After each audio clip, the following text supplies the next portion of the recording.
25 పార్లమెంట్లకి 21 పార్లమెంట్లు గెలిపించారు.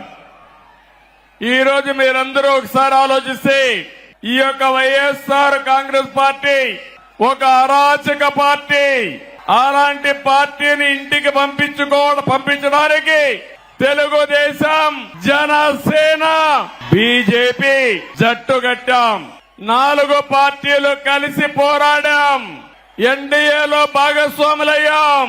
అందుకే ఈ ఎన్నిక ఒక హిస్టారికల్ ఎన్నిక అని చెప్పి కూడా నేను మీకు తెలియజేస్తున్నా. ఇంకో పక్క ఈ ఎన్నిక ద్వారా రాష్ట్ర ప్రజల యొక్క భవిష్యత్తుని తీరగా రాయబోతున్నామని మరొక్కసారి మీకు విజ్ఞప్తి చేస్తున్నాను. ఎప్పుడు కూడా నా రాజకీయానికి కుప్పం నియోజకవర్గం ఒక ప్రయోగశాల.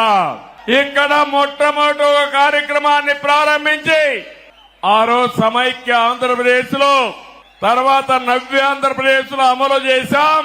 ఈ రోజు కూడా మళ్లీ మీ అందరికీ హామీ ఇస్తున్నా. మనం ఎంపిక చేసిన ఎమ్మెల్యే అభ్యర్థులు చాలా బాగా చదువుకున్న అభ్యర్థులను పెట్టాం.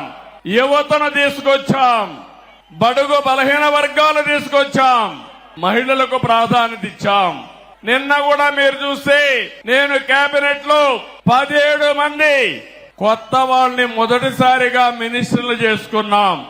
7 మంది అయితే మొదటిసారి ఎమ్మెల్యేలు, మొదటిసారి మినిస్టర్లు.